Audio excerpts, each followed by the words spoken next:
What's up, guys? Welcome to another episode of the R.Y.S.E Movement podcast. Today is Q&A Thursday, and today we've got a short, sharp, sweet episode. It's all about two questions, and I'm going to ask you guys a third that I want you to contemplate over. So the first question is, what are my top 3 books to start with and why? So I'm going to tell you what I started with, and you don't have to follow this as advice, but they're 3 really good books. So I started with Think and Grow Rich, and I've spoken about it a lot on the podcast, a lot. It's foundational when it comes to personal development, wanting to get ahead, wanting to change your mindset, have better finances, better results, better relationships, better everything. Think and Grow Rich is one of the most important books you will ever read and study and embody in your life. The next book that I started with was, what was it?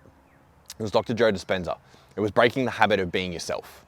That book taught me so much about meditation. So I'd already been meditating for years, and I got taught by my old mentor. I spoke about him on the podcast before, met him in the gym, my first gym, Good Life Narang, and we trained together for a couple of weeks where it was more personal development and psychological development for myself than it was, personal training for him. Sure, I got paid for it. Sure, we spent a couple of weeks together training and stuff like that, but it was really a mentorship for myself, and I'm extremely grateful for him. Ben was his name. And he taught me how to meditate, but he didn't teach me the things in and around bringing a scientific worldview to it. Back then, but this is, 2012. Back then, meditation was still very much considered woo-woo. It was considered spiritual mumbo jumbo. It didn't work. It was for hippies and, fucking drug users and all these sorts of things. That's what meditation was. Breaking the Habit of Being Yourself it combined like spirituality and mysticism with science. Starts talking about scientific things like your brain waves, your heart waves, bringing the brain and the body into coherence, making sure that you can change who you are. And that's a big part of what I was going through when I first started reading that book. Breaking the Habit of Being Yourself is such a powerful name. Like, think about what that name means. You are habitually, unconsciously you, unless you are consciously engaged in transformation, changing, uprooting presuppositions and stuff like that. You are you without having to do anything to do with maintaining that. Your unconscious is the thing that is making sure that you are you day in, day out. You wake up as you go to bed as you, and you've got that store of memories, you've got all of your bodily functions, all of your, decisions, values, beliefs, everything. Everything is inside of your unconscious. And it is up to you to break that habit of being you. You want better results? Like what we say with the R.Y.S.E movement is to raise your standards everywhere. And to be able to do that, you have to break the habit of being you. You have to change habits, beliefs, understandings, values, like all of these things come down to who you are, and you have to break those habits. Such a powerful book. It really helped me reframe what meditation was, and to be able to add some science to it, to be able to bring it to people and say, hey, look, this is what actually happens. This is what happens with the physiology. This is what happens with, actual real world results that are tangible, measurable. And it's not just this spiritual mumbo jumbo woo woo sort of thing of sitting in a forest like I am now, closing your eyes and going, Om. As much as, chanting Om is, that's a great chant, but it's really getting beyond that. It's getting beyond the self. Because when you go into the quantum realm of possibilities, and the Nobel Prize for Physics last year was given to 2 guys who basically proved quantum theory. And what that means is there's a whole quantum realm out there, and the quantum realm it's infinite possibilities, it's infinite probabilities. So changing who you are now, energetically, emotionally, spiritually, physically, psychologically, and then resonating with a possibility that's out there in the quantum realm is now proven true. Think about how profound that is. Spiritual mysticism saying that, you need to think about to bring about, you need to feel about to bring about, it's been proven true. And I read this book back in 2016. Amazing. And the third book, that's a good question. What was the third book that I read?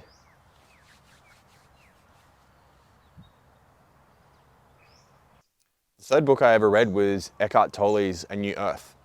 And that's a damn powerful, profound book. So Eckhart Tolle is this spiritual mentor that, you know, he's achieved enlightenment.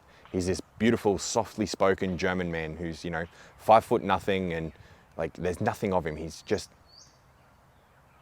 this old German dude, and he speaks very softly and purposefully.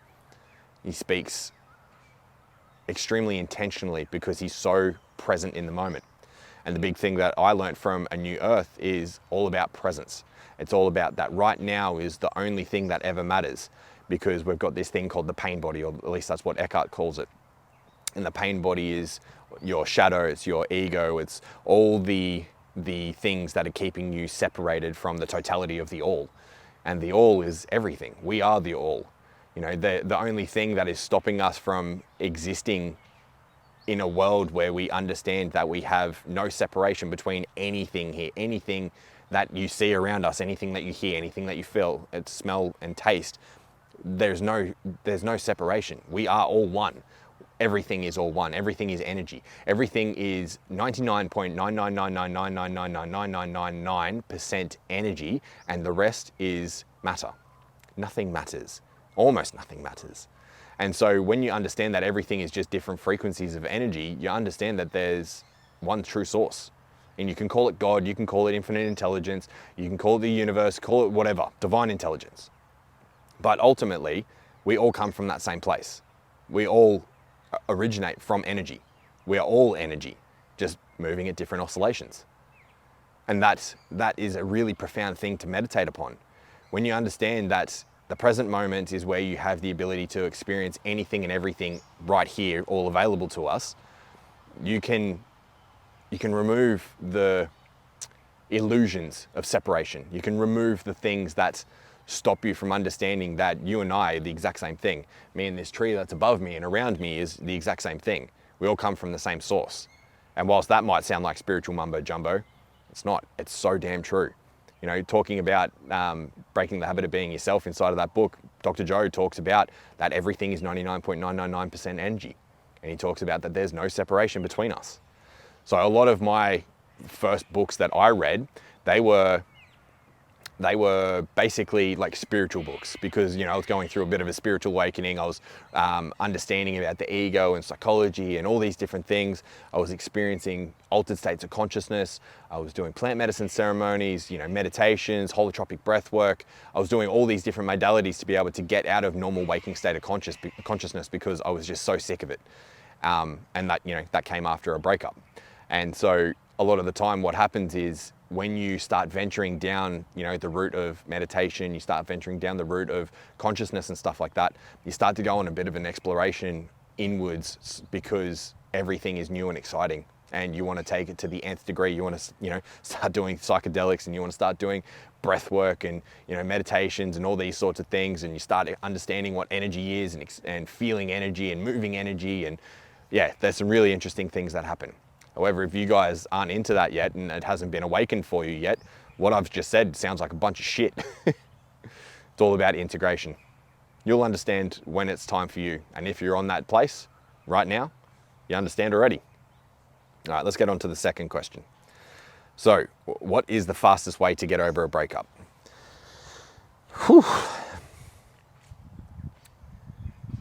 I would say the more that you invest into the speed of getting over the breakup, the longer it's going to take. Take it day by day. Take it moment by moment.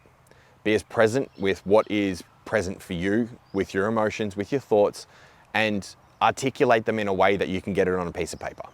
One of the fastest ways that you can get over a breakup is to make sure that you are articulating all of your wild and vivid thoughts and your conspiracy theories about yourself and about the relationship and everything that you went through, and see it on paper for what it is. Your mind is amazing at running scenarios. Your mind is amazing at running conspiracy theories. Basically, you will sit there and, you know, come up with all these different thought forms about what happened, why it happened, who it happened with, when it happened, all these different things, so that the physical body doesn't have to go through it.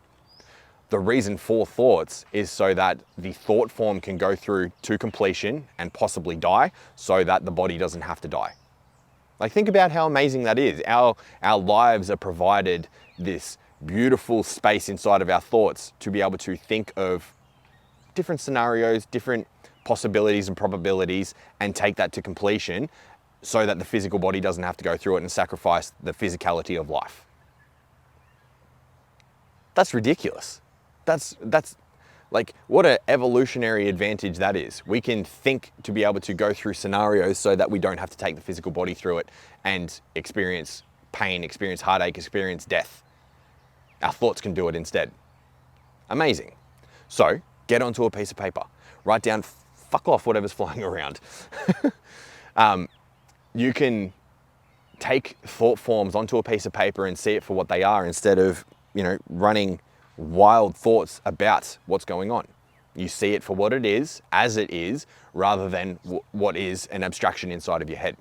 And once you do that, you start making clarity. You start becoming clear on what's ahead of you. What's ahead of you instead of what's behind you. Instead of the pain that's behind you, you're focused on what can I become? What can I create? And the real answer is focus on purpose, fulfillment, and meaning. Once you create purpose, fulfillment, and meaning, and it doesn't have to come from a job, it doesn't have to come from a business, it can be philanthropic work, it can be going for a walk in the forest, it can be giving your time to the less fortunate, it can be volunteer work, it can be anything. Your purpose doesn't need to be monetized. Your purpose could be monetized, and it probably should be to be able to give you financial freedom. However, focus on purpose, meaning, and fulfillment. Those things are going to allow you to have a life that is worth living. If you are experiencing a breakup, and I've been through many, a breakup sucks. Admit that it sucks. Admit where you are. Because if you don't come to the truth of it, you'll be in illusion, you'll be in pain for much longer. So really get logical about it and see it for what it is. And then create the world that you want to live. Create the paradigm that you want to exist in. Create the opportunities, create everything through writing down on a piece of paper, knowing where your North Star is and aiming towards that North Star. And then allow yourself time to heal. Healing takes time. My breakup that I went through with all the DV and everything that I went through in 2014, I still have moments of healing where the layers of the onion and the trauma and everything else keep unfolding. I still have moments where I have, maybe a meditation session and I start bawling my eyes out because I'm still healing and grieving through that relationship. And that's okay. It takes time. Eventually it'll get fewer and far between to the point where you think of that person, you go, wow, I really hope they're okay. You come to this place of contentment where it's like, what happened, couldn't happen any other way because it didn't happen that way. It just happened the way that it did. It's a little Peter Crone quote for you. So when I look back on my previous relationships, some of them I caused the breakup. Actually, a lot of them I caused the breakup for, and some, my ex, they were the reasons for the breakup. I hold no bad blood for them. I hold no hate, no regret, nothing. It happened the way that it happened because I wouldn't be the man that I am today and who I'm becoming in the future if those relationships hadn't fallen apart. Like I wouldn't have Rach, I wouldn't have my kids, I wouldn't have my business, I wouldn't have my fitness, who knows where I'd be? Who knows? But the main thing is I was constantly evolving towards where I wanted to go. And that's a big thing for after a breakup. There's a cliche thing that happens after a breakup. Breakups create bodybuilders. So yeah, focus on your fitness, focus on your health, focus on your well-being. Set yourself a goal that is going to be meaningful for you. It doesn't have to be bodybuilding, it doesn't have to be fitness related. It could be building a car, it could be building a home, it could be, who knows? But the thing is, you need things to be able to occupy your mind so that you're not dwelling on all those thoughts. And when you do have those thoughts, get them onto a piece of paper so that you can see them for what they are. So, leads me to the question I'm going to ask you guys. Are you okay? We've got Are You Okay Day coming up in a couple of weeks. However, here it is on the 31st of August as I'm recording this in the morning for Thursday. And I want to know, are you okay? Because the world is pretty fucked right now. The world's pretty hard. The cost of living crisis, the housing crisis, World War III's around the corner. We've got corruption left, right and center. We've got this weird UAP phenomena going on that's, putting a spanner in the works. There's division, there's hate, there's, racism, there's classism, there's just so much pain. Are you okay? And if not, what are you willing to do about it? Because if you think, oh, it's just gonna be the same old shit day in, day out, you're right.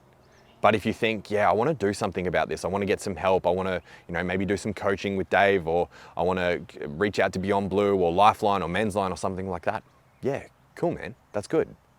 I want you to make sure that you know that you have the ability to do, be, and have and experience anything that you want to in your life. And if you're hurting and if you've got some things going on, please do something about it. Please don't dwell in it, please don't sit in it, and understand that you're worthy. You're needed here.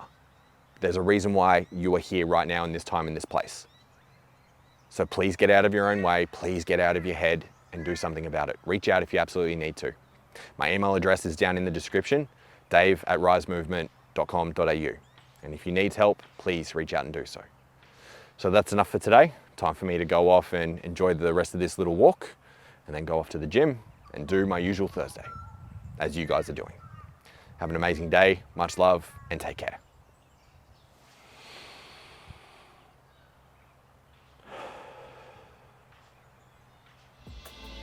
Thank you for being with me today. Thank you for subscribing and leaving a review. It really helps us out. Until next time, take care and much love.